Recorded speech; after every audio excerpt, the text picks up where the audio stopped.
we're geared, we're ready to go. We want to go places. You know, Pastor Ken just did this whole series called We Can't Stay Here. And we wanted to kind of roll off of that and continue on. So today I wanted to talk to you guys about the term world changers. You see, every single person in here, we all have the potential to be world changers. We hear the word a lot, and for me, a couple of things always used to come to mind.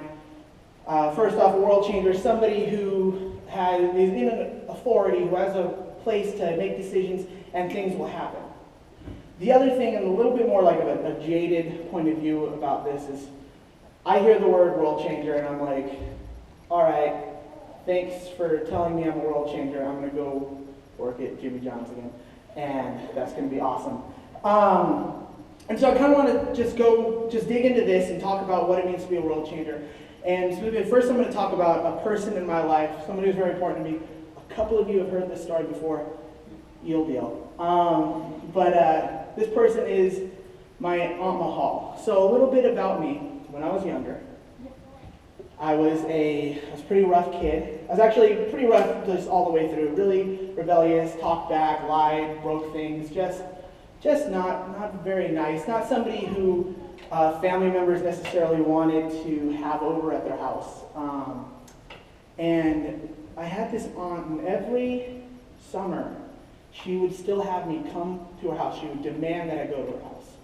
And she had my two cousins. There's two reasons why. First, there were two cousins that I get so easily distracted. But I had these two cousins named Christopher and Ryan. They were around my age. One was a year younger than me, one's 2 years younger than me. And, you know, we're boys, we're growing up, we want to hang out, we want to have fun. So summers were awesome for that. And the other reason was my Aunt Mahal, what she used to tell me, we are exactly alike. And she saw a lot of herself in me and just the same struggles of kind of being the black sheep. Even at a young age, you know, people don't want your kid at their house if he's going to break stuff and yell at you. You know, it's not good. And so I would go there every summer. Well, this one particular summer, Jurassic Park had just come out. If you haven't seen Jurassic Park, you live in a cave. Like, go find it online. I'm sure you can Google it, stream it for free, find it. Just go watch it, or you're not going to get any of these references, and that's too bad. But anyway, so I went to see it with my cousins, super stoked. You know, I think I was like 9 or 10, and it's dinosaurs. It's incredible. And for young boys to go see this movie, and if you have seen it, you know there's a lot of it's kind of gruesome. I mean, you know, pretty frightful for a little kid. But I mean, you know, we wanted to see it. It's a good movie, and we came home. Right when we came home, we immediately started playing. Me and my cousin Chris were hunters, and my cousin Ryan was always the monster for some reason. And my cousin Chris was the responsible one. He was always the one, like the soldier that was looking out for everything. And I would always martyr myself for some reason. And I'd be like, oh, go on without me, please. Just go. And he'd be like, Ryan didn't even touch you. Like, I don't know what your problem is. Just go. Just go. And so we played, and then we went to sleep. And, well, don't take your kids to see movies that are going to terrify them. It's going to happen, and it's going to be bad, and there's going to be repercussions. And so I woke up in the middle of the night. I had to pee. And everything's dark, the house is completely, you know, pitch black. There's a window behind me. And I'm laying in the bed. My cousin Chris is in the other bed. I'm laying in Ryan's bed. And I won't look at this window because I'm positive the moment I turn around and I look at it, little T-Rex eye is going to be right there. It's going to get all small. It's going to reach in and get me. So I'm just curled up over here, and I really have to go. And I'm like, just be brave and just, you know, run out the door. It'll be fine. If he breaks in, he'll eat Chris. He'll leave you totally alone. And so I get up, run out the door, run into the hallway. I'm like, all right, bathroom. Let's do this. Open the door, turn the light on. There's a sink, a toilet, and a bathtub. And the curtains are closed. You remember that scene in the movie where that guy, he had his rifle and he's aiming it down at the raptor in front of him, and the other one comes right here and it's a clever girl and it eats him. I didn't want to be that guy. And I knew there was a raptor behind there. I didn't want to be sitting there aiming and this thing comes out right here. I don't want my last words to be clever girl. So, turn the lights off, shut the door, not peeing in there, only bathroom in the house. So, I'm not going outside, T-Rex out there, I'm not going to the bathroom, raptor in there. So, I walk around the house looking for something to pee in. Pots, pans, looking for like just something that might be able to handle this. And I look over at the sink and I'm like, just remember this. Like, I looked at the sink and I was like, I don't want to pee in that because what if I miss? And so I wander around the house a little bit more and I get back to the room finally because I'm like, I'm tired and I just want to pee and I'm sitting on the bed and I'm like, I'm just going to go on the floor. And so I stand between the two beds and I just go and I lay down and I sleep like a baby. It was wonderful. Until I woke up to my Aunt Mahal screaming, "Who peed on the floor?" And you know, you wake up, you know you're in trouble, right? I mean, you should be in trouble. We don't have a dog in the house, so clearly one of the boys peed on the floor. And so I wake up and I do the best defense I can. Oh, you pee on the floor, it's not me. And she goes, and my cousin Ryan's the youngest. So she goes to my cousin Ryan, who wasn't sleeping in the room, by the way, and asks him, and he's like, I don't know what you're talking about, and you can hear him getting spanked in the other room. And me, just super stoked that I just got away with this. I'm like, ha, I'm not getting spanked. Ryan's getting spanked for me. Solid. And I look to my cousin because I'm dumb, and I'm like, hey, Chris, I peed on the floor. And Chris always tattled on me. He did. And I knew that. I don't know why I thought he wouldn't, but he goes and tells my Aunt Mahal, and she comes into the room, and it was a brutal day. Like, it was rough. My aunt was a spanker. She very much believed in it. I ruined that carpet. It was a white carpet. I ruined that carpet. She wasn't too happy. And that was one of many things I've destroyed in her home. TVs, there was a closet door, several appliances, couches, all kinds of things. I'm really sorry, by the way. It's recording, and she's probably going to watch this. I never really apologize. But despite all of these things, she kept having me back. Because she wanted to pour into me. She wanted to be a part of my life. She wanted to be some stability in my life, and she never, ever gave up on me. When I think about world changers, a lot of times we think about the people on the pulpit, people with microphones, people with a great voice who are singing amazing songs, or CEOs of big companies, presidents, senators, lawyers, people with authority and people who can make these decisions. And it's funny, we see that and we think, we have a calling on our life. Every single person in here has a calling on their life. And when you get an idea of what that calling is, like, for instance, myself, like I believe I'm called to be a worship pastor. And sometimes, you see what a worship pastor's doing up there. You see what your career looks like at the pinnacle, and you're like, I want that. Like, that's what I'm called to do. That's where I'm going. And you don't take into consideration what it took to get there. We don't see everything.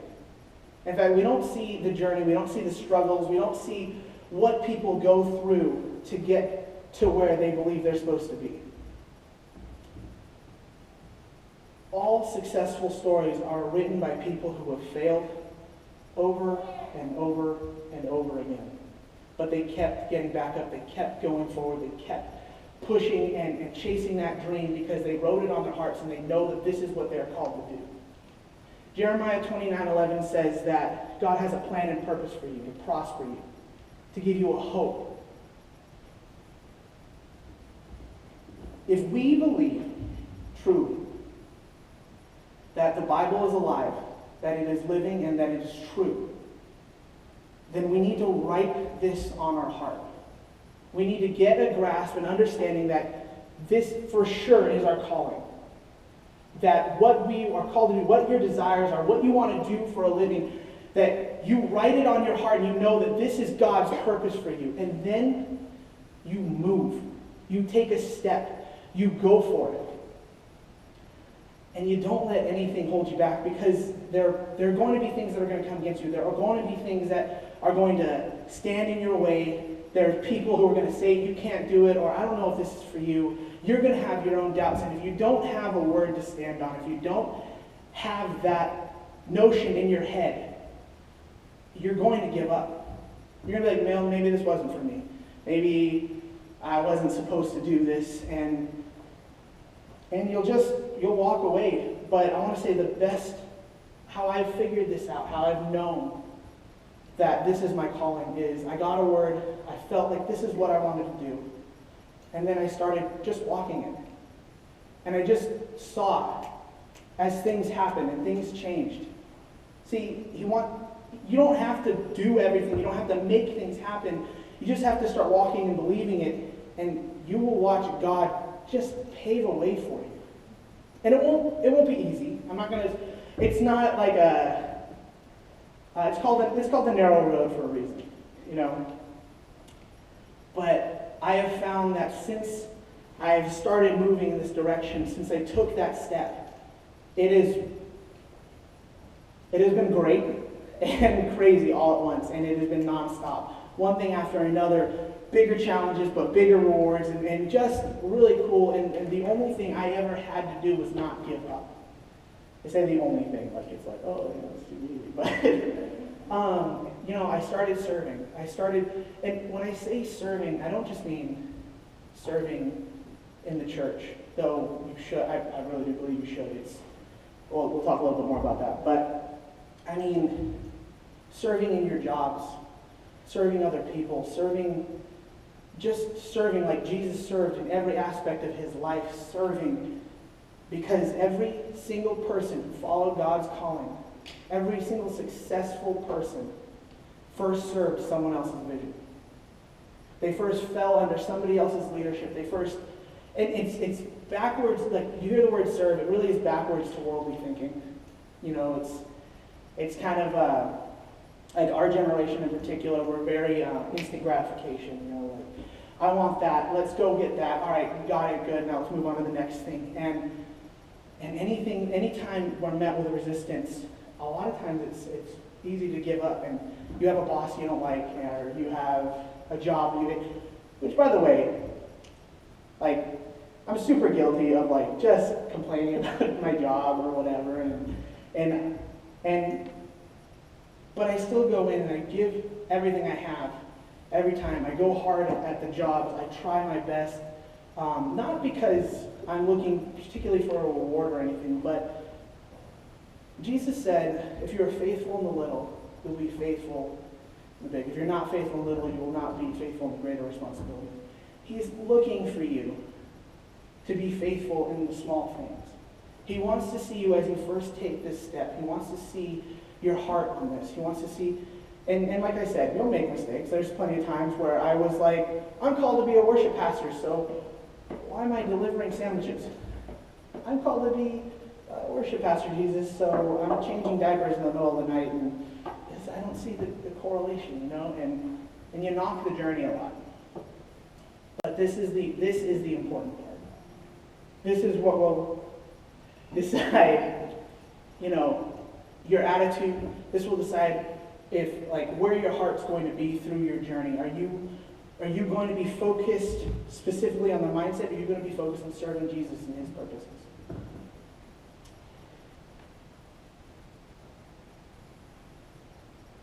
Jesus came to serve, not to be served. He asked us to be examples. I just want to say to you, like, before I move forward, there is a grace to everything, and let's say you take a step in a direction, and you realize this isn't for me. Keep in mind, God's a restorer of time, and God has grace for you. If you hear the wrong thing, if you go in the wrong direction, you don't have to worry about, like, oh, I messed up, like, now I'm way behind, now I'm not going to, now it's going to take even longer, or whatever. Just get back on that road, figure it out. And also know, yes, faith without works is dead. But it isn't about the works, it's about your heart. It's about serving God not because you want something, not because you want to look good or prove yourself to other people or anything like that. It is because simply you love God. And when you're filled with that, it starts to become easy. I'm going to read out of 1 Corinthians 13:1. Though I speak with the tongues of men and angels, but have not love, I have become sounding brass or a clanging cymbal. And though I have the gift of prophecy and understand all mysteries and all knowledge, and though I have all faith so that I can remove mountains, but have not love, I am nothing. And though I bestow all my goods to feed the poor, and though I give my body to be burned, but have not love, it profits me nothing. Ben, you guys can come up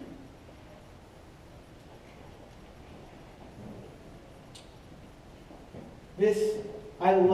This scripture, when we look at world change, when we look at the people who impact things and we see what they're doing, we see the amazing feats and the awesome things that are happening in their lives, we get this idea of that's what it means to change the world.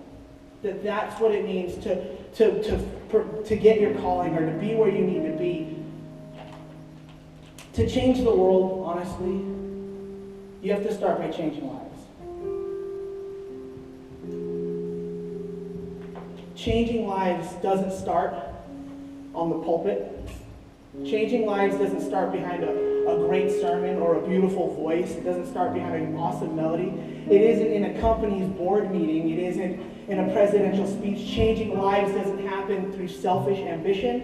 It doesn't happen through hatred. It doesn't happen on the picket line of an abortion clinic where somebody's about to make the biggest mistake of your life and you are looking at her and you're saying, go, you are going to hell. It doesn't happen on the picket sign of a man who doesn't understand God's love and is saying God hates fags. No, that is not where changing lives happens. Changing lives doesn't even happen here, where I'm standing speaking to you guys. Changing lives, it happens right here. It happens right here. Changing lives. You want to change lives? Love on someone without the expectation of getting something out of it. Maya Mahal, she gained nothing from me but misery and broken things and emotional damage and just it was not easy, but she never gave up. And she changed my life. She's one of many people. And I'm not saying go find some troubled kid and bring them into your home so you can break your stuff. Don't do that.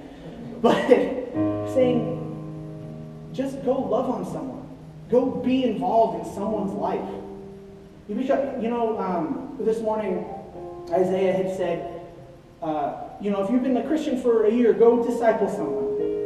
You have other people who might not have been there that long, but you know what? You don't have to disciple someone to love on someone.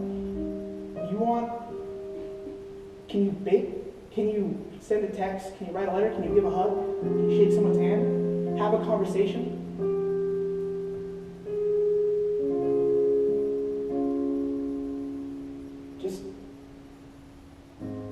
If I can just impart anything to you guys, the biggest impact on my life, the most important moments in my life, they didn't happen in a service. It wasn't in an experience with some person who I thought was holier than thou or whatever. It was with people who just cared. People who had the love of Jesus inside of them, and they stepped into my life and they poured into me and they didn't expect anything from me. And it's scary. It's scary to give yourself to people. It's scary to step into someone's life and say something and just be involved and be vulnerable. And sometimes people will walk away. Sometimes people will reject you. And that's hard. But I stand here as a changed person because somebody didn't give up on me. No matter how much I rejected them, no matter how much and in that was a reflection of God's love for me. In those moments, that's where I saw it. See, my aunt, she let Jesus flow through her, and she had her own relationship with him, and she was able to hold on, and she was able to continue to work with me, and I'm a different person now. And she has not seen the fruits of his labors, but she will soon. But if you want to see your calling come to fruition, if you want to see your purpose manifest itself, start with a little. Go love on someone and step out and don't give up. And maybe you're sitting here and you're like, all right, John, I've heard this before. Thanks for this thing. Whatever. Fine. Then how come your life's not changing? How come your walk is stagnant? How come you don't see the fruits around you? How come things aren't always working? Things don't work out, and you're not even doing anything, and you don't understand why. See, I'm not telling you these things to condemn you or to rebuke you or to further your careers or your agendas or anything like that. I'm telling you this because I'm sure that there are some people in this room who have never truly, don't believe they've ever truly experienced God's love. I believe there are people in this room who want to. They want this so bad, but they haven't stepped out and they haven't taken that risk. So I'm telling you, if you want to experience God's love, if you want to experience how vast, how wide, how amazing and merciful, how gracious it is, if you want God's love inside of you, you need to take a risk. You need to take a step. You need to walk out and you need to do something, and you need to just believe that God has a purpose for you. Just believe it and start moving, and I promise you, you will see God manifest in your life. My past 2 years here, I have, some of you guys have been with me from the beginning. When I first started preaching, when I first started speaking, that awful sermon. And I want you to know, like, I'm honest here, like, I'm an okay singer.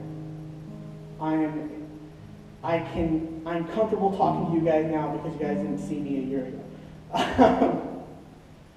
All of this happened, my future, everything that is happening is because I took a risk. And it sometimes doesn't feel like it paid off. Sometimes I have days where I'm like, God, why am I here? Like, what did you do? It's hot and terrible out here and whatever. But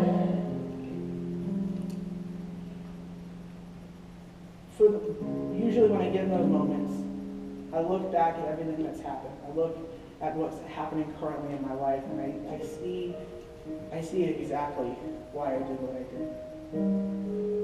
Take a step. If it's even just like, we talked about what we're here for. We are young, 18 plus. First and foremost, to have that encounter with Jesus.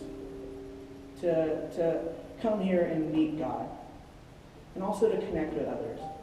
With the serving aspect, look, I don't care if you serve here or you serve in a different church. Step into something. Just try something. I don't get a pat on the back or a paycheck for this. I want you to know, like I believe in this. We have leaders on this team who serve in youth, kids, young adults, worship, performing arts, ushers, anything. Just walk in. Trust me, you'll know if it's for you. You'll figure it out. Start serving. Start building that relationship. Start building that testimony. So we head into worship. We're gonna sing this song together one last time. Just want us to keep in mind, God loves you.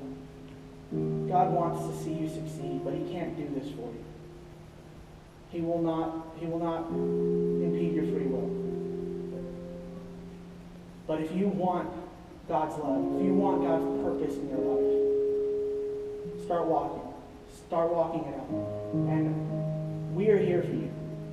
The leaders here, the pastors here, we want to help you. We want to get you to where you want to go. And we want to build that with you. And that's why we have things like the small groups. I'm pointing over here like this is where small groups is. But it's, it's actually over here. We want this for you guys. So come hang out with us. Come figure out what it is you're called to do. Let me pray for you. Lord, thank you so much for these world changers in this room, Lord. Thank you so much that our hearts are for you, Lord, that we understand that it is you who brings this promotion, Lord, that it is you who brings that fire, Lord. It is you that changes our lives should we choose to accept it, should we choose to walk it. Thank you so much for this group, for everything you've done in our lives, for what you've sacrificed so that we could have what we have. Lord, thank you so much for our hearts, Lord, and I pray that you continue to build our faith, Lord, through our testimony, Lord. I pray that you continue to work in our lives in a great and amazing way, that you speak to them and you are audible and that they understand that you are real and you are true and you want the best for them. Thank you so much